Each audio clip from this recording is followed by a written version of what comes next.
এখন আপনি 10 মিনিট এখানে কান ধরে দাঁড়িয়ে থাকবেন। আমার কলোনির মানুষের সামনে আমি কান ধরে দাঁড়িয়ে থাকবো? একবার যে আপনি আমাকে 10 মিনিট কান ধরে দাঁড় করিয়ে রেখেছিলেন, আজকে তারই প্রতিশোধ।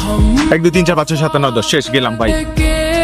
এই নিন আপনার 4 নাম্বার চুরি। 4 নাম্বার চুরি মানে? আমি তো এখনো 3 নাম্বার চুরিই পাই নাই। আজকের জন্য একটা বোনাস। 72 ঘন্টা ধরে কোনো খোঁজ খবর নাই, ফোন দিছি ফোন ধরেন না, টেক্সট দিছি টেক্সটের রিপ্লাই দেন না। আমার বান্ধবী না ঠিকই বলে, কি বলে? ছেলেরা প্রথম অনেক এফোর্ট দেয়, যে দেখে মেয়ে পটে গেছে সাথে সাথে পোল্টি। মানে আর কোনো এক্সকিউজ পেলেন না, করোনা ভাইরাস। আসলে করোনাই হয়েছে, এই কারণে মহাদেব শাহ লিখে গেছেন, করুণা করে হলেও চুরি দিও। হ্যাঁ হ্যাঁ, আমি আপনাকে আর কোনো চুরি দিচ্ছি না। এখন তো মনে হচ্ছে যে 4টা চুরি আমি আগে দিয়েছিলাম সেটাও আমার ভুল হয়ে গেছে। আমি যেভাবেই হোক 9টা চুরি আদায় করে ছাড়বো।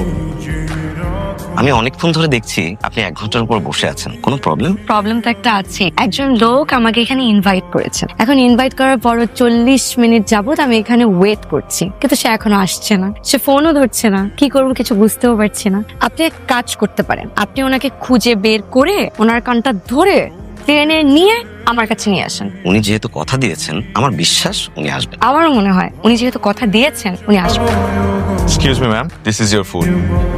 আপনার আঙুল তো পুড়ে গেছে, খামুখা কেন রান্না করতে গেছেন? জীবনেও তো শুনি নাই বাসায় রান্না করছেন আগে। আজকেই প্রথম। অ্যান্টিসেপটিক আর বার্নর লাগাতে হবে। তুমি তো আমার অ্যান্টিসেপ্টিক। অনেক দিন হয়ে দেখতেছি, অনেক টেনশন করতেছি। জীবন হলো ছোট্ট ডিঙ্গি নৌকায় করে সাগর পাড়ি দেওয়া। ঢেউ আসবে, ঝড় আসবে, আবার দেখবি সব সব। এই ছবিটা আমার যখন প্রথম দাঁত পড়ে তখন তোলা। পোকলা বুড়ি। কিসের ফোকলা বুড়ি? দেখেন আমার দাঁতগুলা কত সুন্দর। উনিকে? শম্পা আম্মু। আম্মু যখন অফিসে যেতেন তখন আমাকে পাশের বাসার শম্পা আম্মুর কাছে রেখে যেতেন। উনি আমাকে 3 বছর বড় করেছেন জানেন। ওনার তো কোনো সন্তান ছিল না, ভুল বললাম, আমি ছিলাম ওনার সন্তান।